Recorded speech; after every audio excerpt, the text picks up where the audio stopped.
Alright, well, episode 1 is uploading. We're gonna go ahead and get rolling here.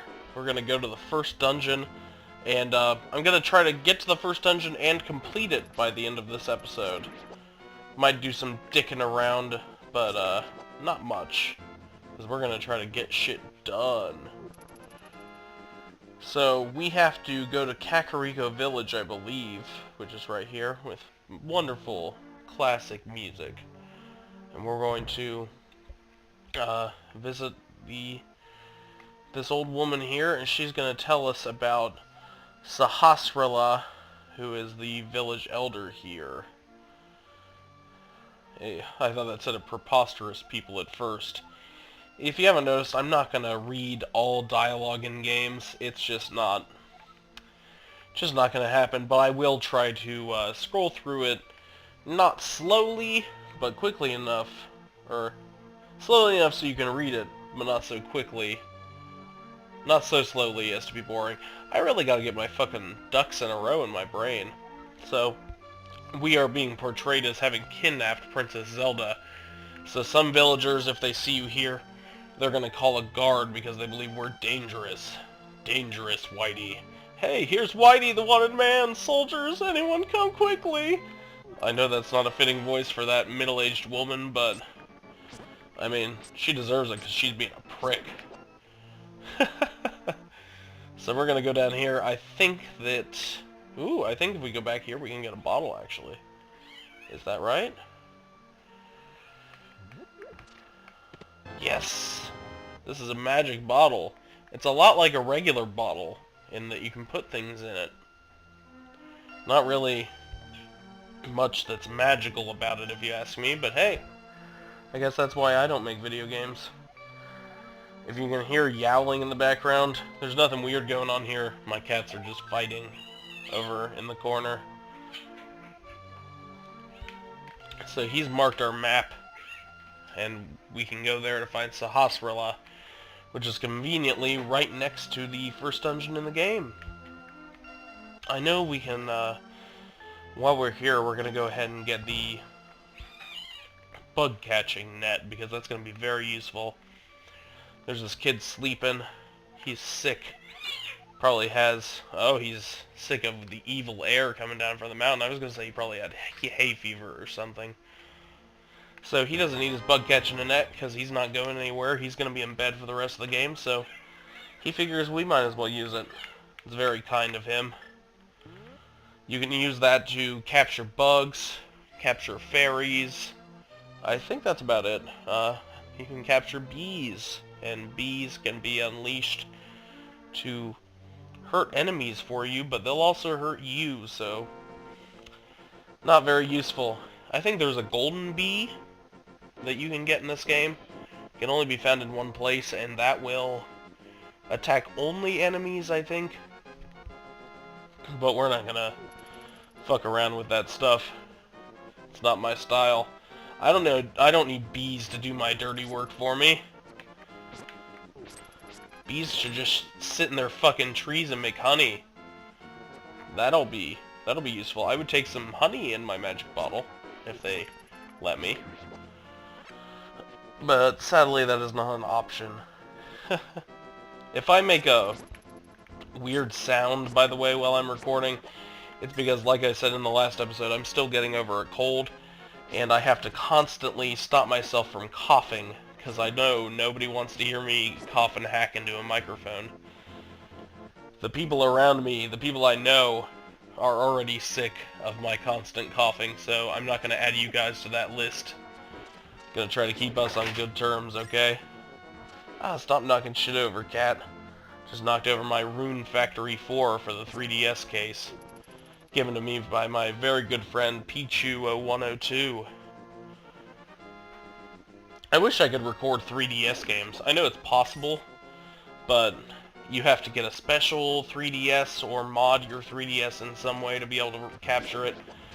So that sounds a little unwieldy. I'm not really willing to mangle my 3DS or get a new one. Maybe somewhere down the line, if my channel proves to, you know, it starts to attract new people and I really want to do 3DS games because really the main reason would be that 3DS games are primarily what I play for pleasure in my spare time, and it would be nice to be able to go ahead and get Let's Plays up while also just playing something for pleasure.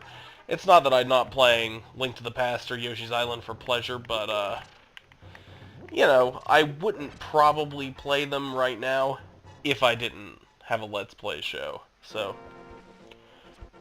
all I'm saying is it would be nice to record 3DS games so I could play the games that I'm already playing and make content at the same time. But, oh well.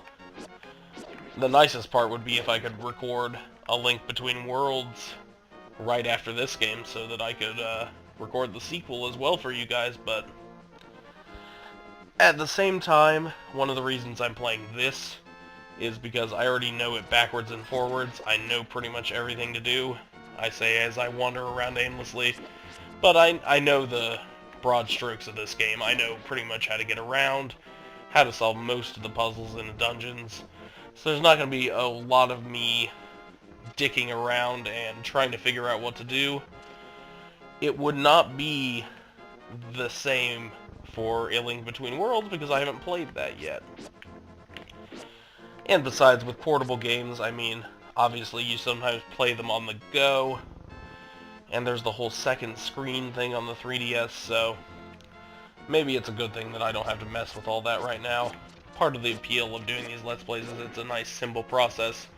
I sit down, I press a button, and it starts recording a game that I'm playing, and then I hit another button, it renders out, and I upload it to YouTube. It keeps things nice and simple, which keeps me on track to be motivated. So we're finally at the Eastern Palace, which is the first dungeon in the game. We're gonna fight our way through this. I'm gonna make this an extra long episode. We're not quitting this recording until this dungeon is finished. As you see, these balls are gonna fly at me. I assume they're cannonballs. They have that nice little SNES shimmer effect that I've always liked. They look like the cannonballs on the airships in Super Mario Bros. 3, if you ask me. But obviously, in Super Nintendo quality rather than NES quality. These skeletons, they'll jump out of the way if you try to slash at them, but they're not smart enough to avoid you if you just charge up your sword and jab them with it. Do a spin attack there, which is the secret technique passed down by our people that our uncle taught me about. I'm kind of wondering why you would need to pass down the technique of spinning around with a sword in your hand, but hey, I'm no swordsman. Maybe in real medieval times they would spin around in place with swords in their hands to attack their enemies. I don't fucking know. You don't either. You weren't there. I wasn't there. I think this is going to be either the map or the compass. Yeah, the compass. Now we can pinpoint the lair of the dungeon's evil master, which is the boss of the dungeon, obviously, but in more flowery language. Whitey, it is I, Sahasrara. I've always liked that name. I don't know if it's a real Middle East name, but it definitely sounds like it could be a real-life Arabic name. I don't know. I'm Preposterous Whitey. I don't know anything about other cultures. That would be unbecoming. Oh god. I don't want to say anything that actually makes me sound like a racist. I mean, my name is already Preposterous Whitey, so I'm sure some people are going to think I'm a racist, but I'm not a racist. That's what's so insane about this. I'm just a white guy, kinda, I'm not well-traveled or anything. I don't know a lot about the outside world outside of my home country of America, which I love dearly. But, excuse me. Yeah, you get to hear me cough once, I'm sorry. It's not that I'm not interested in the outside world, it's that I've never had the money to travel, I've never had a high enough level of formal education to sort of learn about things.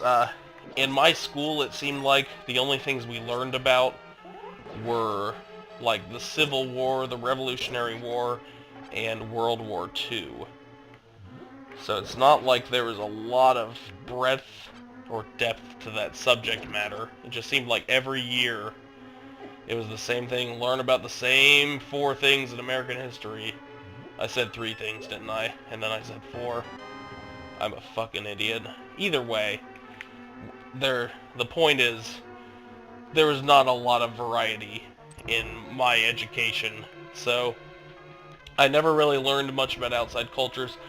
Of course, I could go on the internet and do that, and I do sometimes, but mainly I just read about video games and stuff because I'm cool like that.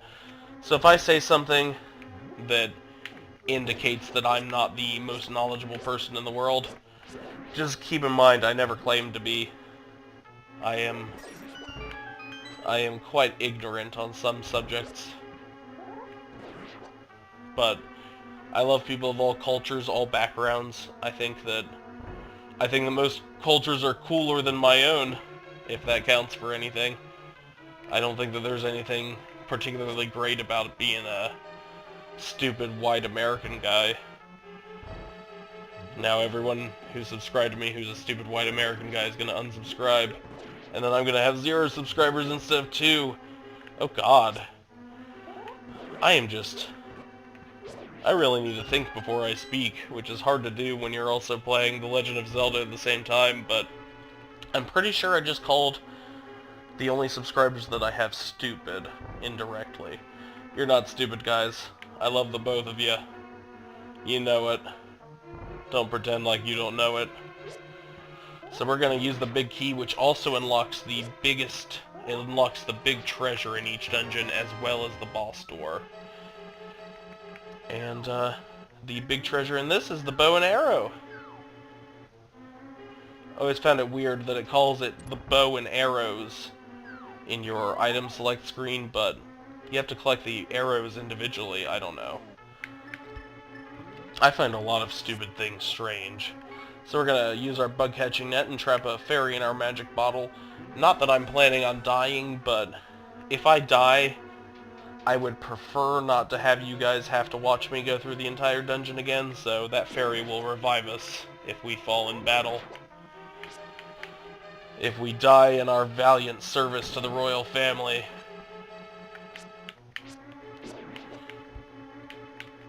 It's really weird to me, speaking of royal families. This series should just be called Stupid Things That Are Weird to Me. But anyway, it's really weird to me that there are places that have actual royalty still in the world. Something about royalty feels like an inherently outdated and old concept. I know that most places that have royalty, like the UK, they're not exactly strictly in charge, as one would think of, say, the president being. Of course, some people would say that the president isn't in charge, and I'm not going to argue, but hey. Anyway, the president is at least theoretically in charge of the United States and most other countries that have a president, whereas in England, and I'm sure a few other countries that still have, quote, royalty, those people aren't really making the decisions. They're just sort of figureheads, as they call it. They have power in name only. But still, it's weird to me that those kind of people still exist, because it seems like a big part of the 1700s and 1800s was kind of the world outgrowing those concepts. Not that I'm saying they're childish or anything, but it just seems weird to have it like a king or a queen, like someone who's inherently better than everyone else, in theory. It seems like a strange concept, and it's hard for me to reconcile that still being around in my brain. But, like I said, I'm just a stupid fat-ass white American dude, so what do I know? Nothing, that's what. We're gonna go and fight the armored foes who are the first boss of The Legend of Zelda: A Link to the Past. They're gonna start rumbling to life here, and we're gonna shoot them to death with our fucking arrows. They can be hurt with the sword too, but it's a good idea to keep your distance from these guys because they can stomp all over your face. And that guy's done for.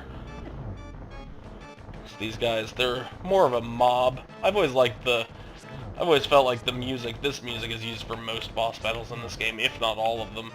But I've always felt the music went really well with these guys because they're doing coordinated dances at the same time.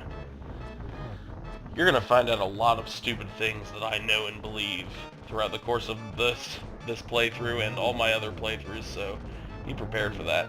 So this last guy's gonna turn red and he's gonna more directly try to harm us. He's not gonna just dance around and incidentally stomp on our face. So, made it through that without much difficulty. We're gonna catch this pendant of courage. I was reading the Zelda wiki recently, and if you played Ocarina of Time, you have to gather 3 artifacts in that game too, a green one, a red one, and a blue one. And I was reading on the Zelda wiki that it's a common theory among fans that those are the same as the pendants in this game. I never thought about that before, but it sounds like a solid theory to me, that those are at least intended to be, if not the exact same items, that they're intended to be, you know, modeled after them or parallel to them in some way. So we're going to go show Sahasrahla, our good old buddy here, that we have the Pendant of Courage. And in exchange, he's going to tell us a little bit of a story about Ganondorf, Ganon being sealed in the Sacred Realm, which is what's happened in the story of this game. Ganondorf, or Ganon, whichever one, I mean they're the same guy. He's sealed in the Sacred Realm, which is turned into the Dark World. The Sacred Realm is where the magical artifact created by the goddesses of Hyrule, known as the Triforce, resides. So he's been trapped there, and that has corrupted that land into the Dark World. Alright, well, like I said, we were going to make one episode out of beating that dungeon, so here we are. I'm not sure how long this has been, but I'm sure it was at least an above-average length episode for me. Got the first episode done, got our Pegasus shoes. I can go ahead and demonstrate before we wrap up here what those do. You can dash around with them, and that means you can dash into walls like that. Not every wall can be broken that way, but any wall that has sort of that circular pattern on it, that can be just dashed into and broken. So we're going to exit Sahasrahla's place, and then we're going to call it quits for this time. So thanks for joining me, guys. I hope you enjoyed hearing me ramble about being a stupid fucking white guy while I beat the Eastern Palace. I will see you guys next time in Part 3. Thanks for dropping by.